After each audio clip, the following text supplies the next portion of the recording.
This news is sponsored by Abhyuday Piles. नमस्कार, महान्यूज 7 में आपका स्वागत है। आइए नजर डालते हैं अब तक की 20 बड़ी खबरों पर। G7 शिखर सम्मेलन में हिस्सा लेने पहुंचे प्रधानमंत्री नरेंद्र मोदी, अन्य राष्ट्रीय अध्यक्षों के साथ पोप फ्रांसिस से भी की मुलाकात। इस दौरान पोप फ्रांसिस ने पीएम मोदी को गले लगाया और उनकी कुशल से पूछी, जिसकी तस्वीरें सोशल मीडिया में वायरल हो रही है। प्रधानमंत्री ने पोप फ्रांसिस को भारत आने का निमंत्रण भी दिया है। प्रधानमंत्री ने खुद सोशल मीडिया प्लेटफॉर्म एक्स पर इसकी जानकारी दी। वरिष्ठ आरएसएस प्रचारक इंद्रेश कुमार ने कहा कि देश नरेंद्र मोदी के तीसरे कार्यकाल में दिन दुगुनी और रात चौगुनी तरक्की करे। इससे पहले गुरुवार को इंद्रेश कुमार ने जयपुर में एक कार्यक्रम के दौरान कहा था कि लोकसभा चुनाव में अहंकार के कारण बीजेपी 240 तक ही पहुंच पाई थी। इंद्रेश कुमार ने जयपुर में कहा था, 2024 में राम राज्य का विधान देखिए, जिसमें राम की भक्ति थी और धीरे धीरे अहंकार आ गया। उन्होंने 240 सीटों पर रोक दिया। इस बयान के बाद विपक्ष ने भी बीजेपी पर निशाना साधा था। महाराष्ट्र के डिप्टी सीएम अजित पवार की पत्नी राज्यसभा का चुनाव लड़ रही है। उनके निर्विरोध चुने जाने की संभावना है। इस बीच उन्होंने कहा कि अगर केंद्र सरकार में मंत्री पद का कोई ऑफर उन्हें मिलता है तो उन्हें स्वीकार करने में खुशी होंगी। सुमित्रा ने कहा कि उनकी पार्टी एनसीपी पुणे जिले की बारामती लोकसभा सीट पर अपनी हार का आत्मनिरीक्षण कर रही है और विश्लेषण के बाद इसमें सुधार की दिशा में पार्टी कदम उठाएंगी। उत्तर प्रदेश में इस बार बीजेपी का प्रदर्शन काफी निराशाजनक रहा। उसे 80 सीटों में से सिर्फ 33 सीटों पर ही जीत हासिल हो पाई। कई बड़े मंत्री भी चुनाव हार गए। ऐसे में सवाल उठ रहे हैं कि यूपी बीजेपी पर सीएम योगी आदित्यनाथ पर और उनके दूसरे साथियों पर भी अब जब से बीजेपी को यूपी में इतना बड़ा झटका लगा है, एक और बड़ी सियासी घटना घटित हो चुकी है। डिप्टी सीएम केशव प्रसाद मौर्य उत्तर प्रदेश की राजनीति से नदारद चल रहे हैं। वे दिल्ली में कई दिनों से डेरा डालकर बैठे हैं। 24 जून से शुरू हो रहे 18वीं लोकसभा के पहले सत्र के दौरान 26 जून को लोकसभा अध्यक्ष का स्पीकर का चुनाव होना तय हो चुका है। इसके साथ ही नए स्पीकर को लेकर घटक दलों में भी हलचल बढ़ गई है। सबसे ज्यादा दबाव टीडीपी की तरफ से बनाया जा रहा है कि वह अपना स्पीकर बनाना चाहती है, लेकिन सत्ता पक्ष इसके लिए तैयार नहीं है। कयास लगाए जा रहे हैं कि यदि टीडीपी जीत पर अड़ती है तो भाजपा डी पुरंदेश्वरी का नाम तय कर सकती है, ताकि नायडू ना नहीं कर सके। पुरंदेश्वरी आंध्र प्रदेश भाजपा का अगला अध्यक्ष है तथा टीडीपी प्रमुख चंद्रबाबू नायडू की पत्नी की बहन है। ऐसे में टीडीपी के लिए उनकी उम्मीदवार का विरोध करना आसान नहीं होगा। लोकसभा चुनाव में भारतीय जनता पार्टी को भले ही फायदा नहीं हुआ हो, लेकिन अब जो राज्यसभा के उपचुनाव होने वाले हैं, इसमें बड़े फायदे के आसार बन रहे हैं। सांसदों के चुनाव जीतने के कारण राज्यसभा की 10 सीटें खाली हो गई है। अब इन सीटों पर उपचुनाव होने वाले हैं, जिसमें एनडीए को भारी सफलता मिलने की उम्मीद है। ये सभी 10 की 10 सीटें एनडीए के हिस्से में जाने की संभावना है, क्योंकि इन राज्यों में एनडीए की सरकार है। एक और सीट उपचुनाव महाराष्ट्र में भी होना है, वह एनडीए के हिस्से में ही जाएंगी। 15 दिन होने को है, लेकिन नीट का विवाद खत्म होने के बजाय हाईकोर्ट और सुप्रीम कोर्ट की याचिकाओं में फंसकर रह गया है। कैंडिडेट उम्मीद से सरकार और कोर्ट की तरफ देख रहे हैं। मांग नीट एग्जाम कैंसिल करने की है, लेकिन सर्वोच्च न्यायालय तय कर चुका है कि री एग्जाम होंगी, और वो भी 1563 बच्चों का। तो क्या मान लिया जाए कि नीट का पेपर लीक नहीं हुआ, 24 लाख बच्चों के साथ परीक्षा के नाम पर धोखा नहीं हुआ? क्योंकि सुप्रीम कोर्ट के आदेश के बाद एनटीए ने भी अपने 9 जवाब जारी किए हैं, तमाम आरोपों को नकार दिया है। आज पटियाला सबूतों के साथ डंके की चोट पर एनटीए के झूठ का पर्दाफाश करेगा। लोकसभा चुनाव में एनडीए की हार पर दी गई आरएसएस की टिप्पणी का जवाब देते हुए एनसीपी अजित पवार के नेता छगन भुजबल ने कहा कि महाराष्ट्र के अलावा बीजेपी को उत्तर प्रदेश से भी कम सीटें मिली है। इसका मतलब यह है कि आप अजित पवार को अकेले महाराष्ट्र की हार का जिम्मेदार नहीं ठहरा सकते। पुणे पोर्श कार हादसे में नया खुलासा हुआ है। पहले तक कहा जा रहा था कि घटना वाली रात को आरोपी नाबालिग ने दोनों पब में 48,000 रुपए खर्च किए थे, लेकिन जब पुलिस ने नाबालिग के 15 दोस्तों के बयान लिए तो पता चला कि उस दिन उन लोगों ने पब में 90,000 रुपए खर्च किए थे। नाबालिग आरोपी ने 48,000 दिए थे, जबकि बाकी पैसे उनके दोस्तों ने दिए थे। लोकसभा चुनाव में महाराष्ट्र में झटका लगने के बाद भारतीय जनता पार्टी ने अब विधानसभा चुनाव की तैयारियां शुरू कर दी है। शुक्रवार को महाराष्ट्र बीजेपी की बैठक हुई। बैठक के बाद बीजेपी के प्रदेश अध्यक्ष चंद्रशेखर बावनकुळे ने आयोजित प्रेस कॉन्फ्रेंस में साफ किया कि महाराष्ट्र में महायुति टूट जाएंगी, अजित पवार बाहर चले जाएंगे। ये झूठ नैरेटिव सेट किया जा रहा है। शिंदे, फडणवीस और अजित पवार साथ रहेंगे और साथ में मिलकर चुनाव लड़ेंगे। प्रवर्तन निर्देशालय ने कहा है उनसे केरल स्थित एक कंपनी के खिलाफ मनी लॉन्ड्रिंग के आरोप की जांच के तहत विभिन्न राज्यों में कई स्थानों पर छापेमारी की। एजेंसी ने बताया कि इस कंपनी पर पोजी योजना के जरिए जमाकर्ताओं से 1500 करोड़ रुपए की ठगी करने का आरोप है।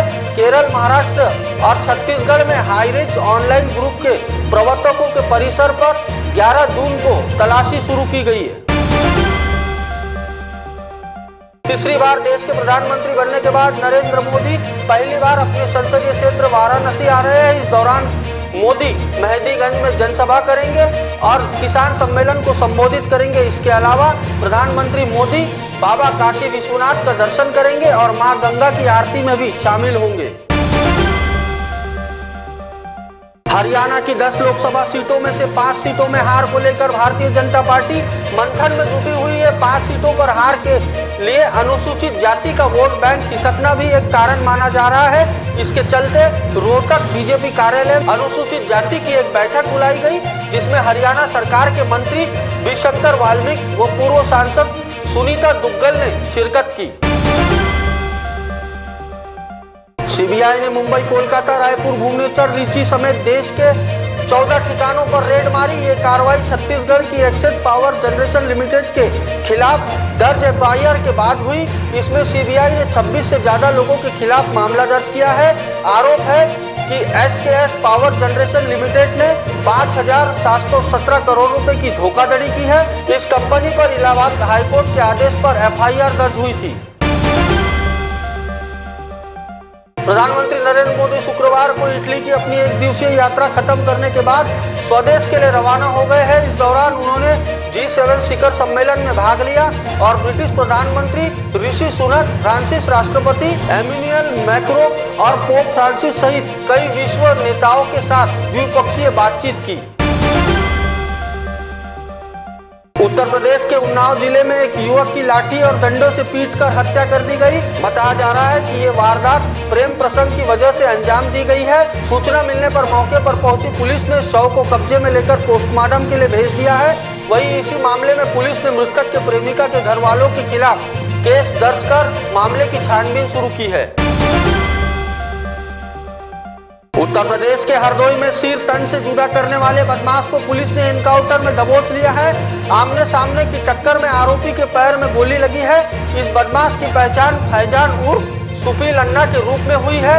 इस बदमाश ने बिलग्राम कोतवाली क्षेत्र में सरे बाजार में एक रिक्शा चालक का सर तन से जुदा कर दिया। इसने लंबे फल वाले चाकू से गला रेत दिया। उसी समय पुलिस ने इस बदमाश की तलाश शुरू कर दी थी। इस बीच शुक्रवार को पुलिस ने पुख्ता इनपुट के आधार पर यूक्रेलिस्ट के जंगल में कॉम्बिंग करते हुए आरोपी को धर दबोचा है।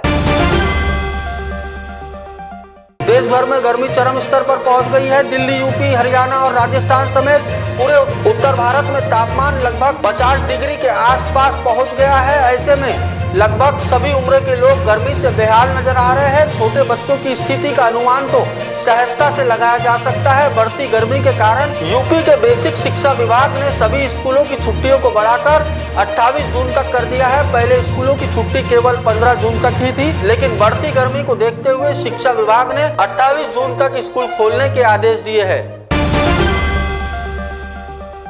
मध्य प्रदेश के रतलाम में माहौल बिगाड़ने की कोशिश की गई। यहाँ एक मंदिर के आगे गाय के बछड़े का कटा सिर फेंक दिया गया। घटना के बाद शासन प्रशासन के हाथ पांव फूल गए। इस बीच पुलिस ने घटनास्थल पर पहुंचकर इलाके में पूछताछ की। जांच के बाद 2 आरोपी को गिरफ्तार कर लिया गया और उन पर एक्शन लेते हुए घर पर बुलडोजर भी चलवा दिया गया। घटना के बाद लोग दहशत में हैं।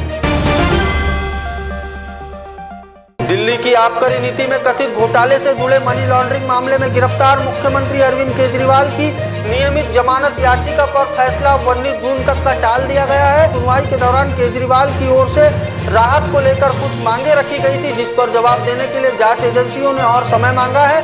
इस पर कोर्ट ने सुनवाई 19 जून तक का टाल दी है। अब तक की 20 खबरों में मेरे साथ इतना ही। देखते रहे महान्यूज 7। नमस्कार।